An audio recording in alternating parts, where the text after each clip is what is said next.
कि सम्राट अशोक के बाद में जितना गौतम बुद्ध का है ना विचारों का प्रचार प्रसार, जितना गैरवाड़ सम्राटों ने किया, गोविंद चंद्र गैरवाड़, महाराजा जयचंद, उतना किसी ने नहीं किया था। तो अभी शंकराचार्य जी ने गौतम बुद्ध का भी अपमान किया था, आपने वीडियो देखा होगा। तो जो गौतम बुद्ध के विचारों को नहीं मानते वो लोग उन्हें गद्दार कहते हैं। कि अगर कोई इसको कह दे कि राजा जयचंद गद्दार हैं, हम उसको गलत साबित कर रहे हैं।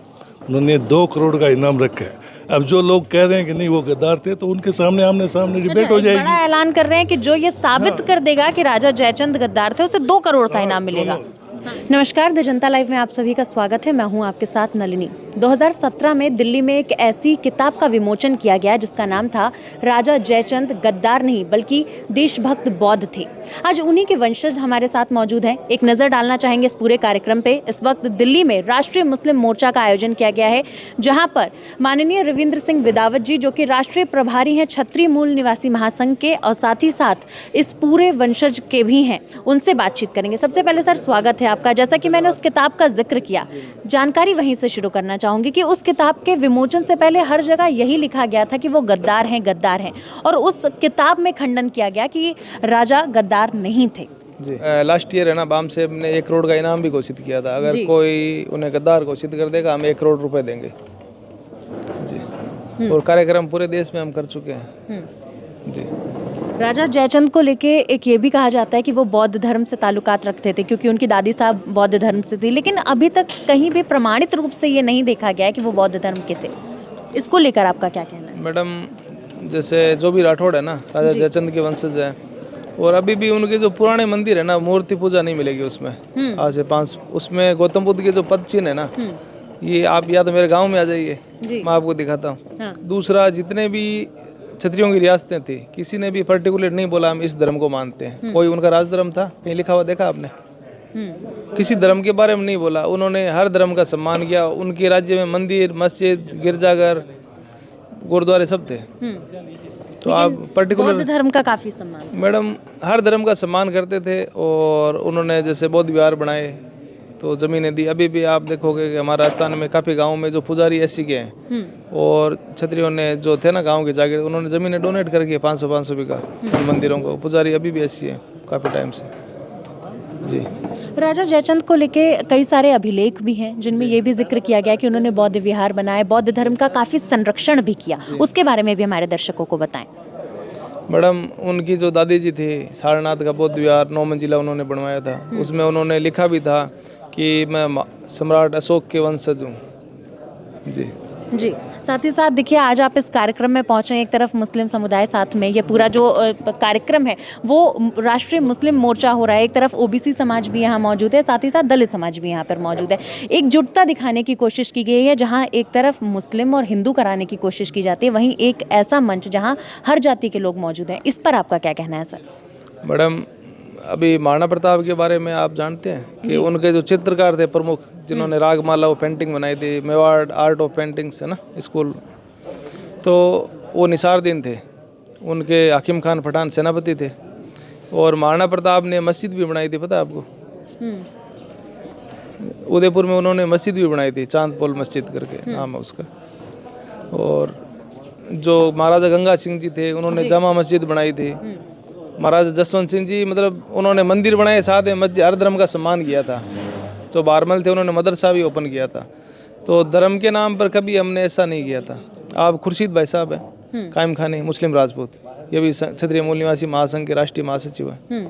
अच्छा, आप मुस्लिम राजपूत हैं। सर, आप बौद्ध धर्म से क्या समझते हैं? बौद्ध धर्म को आप कितना समझते हैं, हमारे दर्शकों को बताएं। मैडम, धर्म का मतलब कोई संकीर्णता तो है नहीं जी, यही समझता हूँ मैं। गौतम बुद्ध ने जो विचार दिए थे उसको फॉलो करने वाले लोग बौद्ध धर्म में कहलाते हैं। उनके विचारों से प्रभावित हैं आप? मैडम, मैंने एग्जांपल दे दिया ना, महाराणा प्रताप के साथ कौन नहीं था? अभी आप कहते हो मनुस्मृति क्या कहती है, SC ST या दूसरे जो लोग लड़ेंगे नहीं, ये है ना। लेकिन महाराणा प्रताप के साथ लड़े थे कि नहीं? हर वर्ग के लोग थे। तो अगर वो उस पर चल ही रहे थे ना।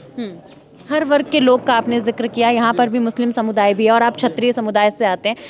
अमूमन ये देखा जाता है कि क्षत्रियों की और मुस्लिमों की बनती नहीं है, दिखाने की कोशिश की जाती है। ऐसा है क्या जमीनी स्तर पर? दिल्ली में रहते हैं आप, इंडिया गेट गए आप जी। तो वहाँ जो नाम है आप एक बार स्टडी करना, उसमें मुस्लिम और राजपूती मिले, कंधे से कंधे मिला के लड़े हैं। अभी आपने महाराणा प्रताप का जिक्र किया, महापुरुषों का पुराने जिक्र किया, मंच से भी आपने आह्वान किया था कि मस्जिदें भी बनाई जाती थी, मंदिर भी बनाए जाते हैं, लेकिन आज की तारीख में बार बार मस्जिदों को बुलडोज किया जाता है, इस प्रकार की तस्वीरें सामने आती है। सर उस पर आपका क्या कहना है? अभी हालिया मामला जो है शिमला में हुआ था, है ना, संचौली मस्जिद का। जी। हम यही तो चाह रहे हैं हमारी व्यवस्था हो, अभी हमारी व्यवस्था नहीं है इसलिए ऐसा ही होगा। अच्छा। दुश्मनों की व्यवस्था, हमारी जिस दिन व्यवस्था आएगी तो जो मैंने बताया ना, मंदिर मस्जिद सभी की रक्षा होगी। कैसा है वो व्यवस्था का माहौल और वो विजन क्या है, सर दर्शकों को बताएं।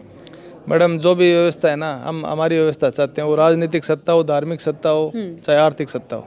राजनीतिक सत्ता जो है उसमें अभी तक क्या उस प्रकार से भागीदारी नहीं मिल पाई है समाज को जिस प्रकार से मिलनी चाहिए थी, क्या लगता है आपको? मैडम जितने भी पार्टी हैं, हमारी एक भी पार्टी नहीं है, और आज तक हमारी जनसंख्या की मतलब भारत का जो हर प्रदेश है ना, ऐसा एक भी स्टेट नहीं है जहाँ क्षत्रिय नहीं है। काउंटिंग आज तक हुई नहीं है। जी। एक फैक्ट भी पूछना चाहूंगी, राजा जयचंद का महाबोधि महाविहार में अभिलेख मिला था और उनको बुद्ध धर्म से बहुत रिलेट किया जाता है, क्या वाकई में उनका बुद्ध धर्म से कोई संपर्क था? मैडम अब कुछ आप भी चेक करें। हाँ। नहीं सर, क्योंकि अभी तक बार बार ये कहा जाता है कि राजा जयचंद जो हैं वो बौद्ध थे, पर इसके जो प्रमाण हैं वो कहीं अभी पूरी तरीके से साक्षात नहीं है। मैडम आप एक काम की राजस्थान आइए, मैं आपको दिखाता हूँ प्रमाण। साथ ही राजा जयचंद को गद्दार क्यों कहा जाता है, उन पर ये आरोप क्यों लगते रहते हैं? ये तो मैडम जो आरोप लगा रहे हैं ना, कम से कम अभी तक वो याद तो कर रहे हैं इस बहाने, उन्होंने जो अच्छे काम किए थे। आरोप तो अभी जैसे आप देखोगे, जो हमें ज्ञान कौन दे रहे हैं, मोहन भागवत, जिनके परिवार में एक भी आज तक है ना बलिदान नहीं दिया है ना, परमवीर चक्र, महावीर चक्र। आपने ब्रिगेडियर भवानी सिंह का नाम सुना होगा, जिन्होंने लाहौर तक जीत लिया था पाकिस्तान 1971। उनके पूर्वजों को गद्दार कहा जाता है। और मोहन भागवत जो अंग्रेजों से पेंशन लेते थे, वो आज हमें राष्ट्रपति के शिकार हैं। तो ऐसे लोग तो ऐसा ही करेंगे। तो आप कह रहे हैं कि गद्दार होने की वजह से लोग उन्हें याद कर रहे हैं, मतलब इसी वजह से उन्हें याद किया जा रहा है? मैडम वो महान देशभक्त थे, उन्होंने सभी धर्मों का, सभी का सम्मान किया था। और जो ये मनुवादी लोग चाहते हैं कि सिर्फ ब्राह्मणों को लाओ, किसी को तवज्जो नहीं दिया जाए, तो उन्होंने सबता समानता उसका पालन किया, इसीलिए गद्दार कहते हैं। चलिए सर, आपका इस बारे में क्या कहना है, जिस प्रकार से, क्योंकि आप भी राजस्थान से ताल्लुकात रखते हैं, राजपूत समाज से ताल्लुकात रखते हैं और राजपूत मुसलमान हैं आप, राजा जयचंद पर हमेशा से आरोप लगते रहे कि वो गद्दार थे, इस पर आपका क्या कहना है? एक्चुअली मैं अपना परिचय करा दूं, मेरा नाम खुर्शीद अली खान कायम खानी है और फिरोज शाह तुगलक के टाइम में हम लोग इस्लाम में आए थे। हमारे पूर्वज थे जो चौहान वंश से, हम गोगा वंश की 16वीं पीढ़ी से मोटेराव चौहान हुए थे। उनके पुत्र करम सिंह जी ने जो है वो इस्लाम धर्म ग्रहण किया था, उन्हीं की हम औलाद हैं करम सिंह जी की। उनको कायम खां कहा गया, उनकी नवाबी रही हिसार से लेके राजस्थान तक। तो कायम सिंह जी की जो औलाद है वो कायम खां हुए नवाब, और उनकी औलाद हम कायम खानी है। ठीक है, तो अब जो आपका सवाल है राजा जयचंद के बारे में, हम पिछले 2 साल से जी हर जगह क्षेत्रीय मूल निवासी महासंघ बामसेब के साथ मिलके यही लोगों को समझाने की कोशिश कर रहा है कि राजा जयचंद गद्दार नहीं थे, वो बड़े देशभक्त थे, सूरवीर थे। ये जो पाखंडवाद लोगों ने फैलाया है, जो किताबें लिखी है, लोगों का दिमाग जो है इन्होंने हैंग कर लिया है, वो गलत अफवाहें, गलत चीज़ें हैं। वाकई में वो राजा जयचंद जो राठौड़ थे वो बहुत बड़े देशभक्त थे, सूरवीर थे। उनके रहते देश में अमन चैन और भाईचारा ही पनपा। तो मैं इस बात को गलत मानता हूँ एज ए क्षेत्रीय कि राजा जयचंद गद्दार थे, वो देशभक्त थे। सर, खंडन तो हर जगह होता है, लेकिन इस बात के साक्ष्य क्या है, इस बात के सबूत क्या हैं कि वो गद्दार नहीं थे?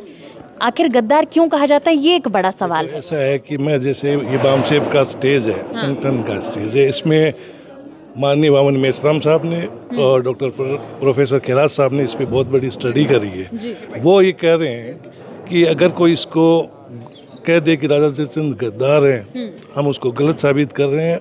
उन्होंने 2 करोड़ का इनाम रखा है। अब जो लोग कह रहे हैं कि नहीं वो गद्दार थे, तो उनके सामने आमने सामने डिबेट हो जाएगी। बड़ा ऐलान कर रहे हैं कि जो ये साबित कर देगा कि राजा जयचंद गद्दार थे, उसे 2 करोड़ का इनाम मिलेगा।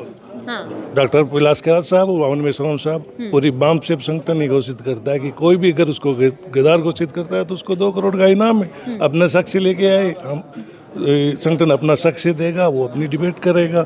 इससे बड़ा सबूत आपको क्या दें? सर, कई जगह ये भी ऐसा भी माना जाता है, ऐसी भी कहावतें हैं कि क्योंकि वो बौद्ध धर्म से ताल्लुकात रखते थे, इसलिए भी उन्हें लोगों ने गद्दार कहा। क्या इस बात में कोई तर्क है, इस बात में कोई सच्चाई है?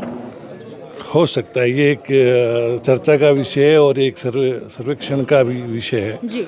हालांकि शुरू में बौद्ध धर्म ही था, बौद्ध धर्म स्टार्टिंग से ही भारत का सबसे प्राचीन धर्म रहा है, तो वो राजा चंद्रचंद को मैं भी, क्योंकि हम भी तो क्षत्रिय हैं, वही डीएनए, तो वहीं से हम लोग निकले हैं। सर, भगवा रंग को पर्टिकुलरली एक धर्म से जोड़कर देखा जाता है। आप मुस्लिम समुदाय से आते हैं, राजपूत भी हैं, आपने भगवा रंग की जो है टोपी लगाई हुई ये है। हमारा जो है आप ये देखिए कि क्षत्रियों का ये भगवा रंग नहीं है, ये केसरी है। आप गलत कर, भगवा रंग दूसरा होता है, ये रंग केसरी है। जो हमारे ध्वज होते थे, जब हम लोग भी राजपूतों के साथ में, जब हम कन्वर्ट हो गए, काम खानी हो गए, तब भी हम जाते थे युद्धों में, तो यही होता था, केसरिया ध्वज होता था हमारा। अगर आप इस्लाम में आए हैं तो इसको, ये केसरिया इस्लाम के जो पीर संत हुए हैं, जो महंत हुए हैं, जो क्या बोलते हैं, चाहे वो कबीर हो, जो भी सूफीज़्म में था, उनका रंग यही था। मतलब रंग से मत काटो। रंग से कोई मतलब, रंग जो है वो धर्म से संबंधित नहीं है। रंग जो है वो एक सूफीज़्म का रंग जो है वो प्यार का प्रतीक है, एक विजय का प्रतीक है। इसको आप भगवा नहीं बोलिए, केसरिया, इसको हम केसरिया कहें। चलिए, एक आखिरी सवाल से मैं खत्म करना चाहूँगी कि इस मंच से आप किस प्रकार का आह्वान दर्शकों से करना चाहेंगे? मैं ये कह रहा हूँ कि अब स्टेज के हिसाब से कहूँ या मानवता के हिसाब से, तो ये है कि हमारा एक सबसे साथ सबके लिए जी। समानता, स्वतंत्रता, बंधुत्व का हमारा नारा है, और यही नारा जो है बामसेप देता है, और यही मानवता का सिद्धांत है, और यही हर धर्म भी कहता है।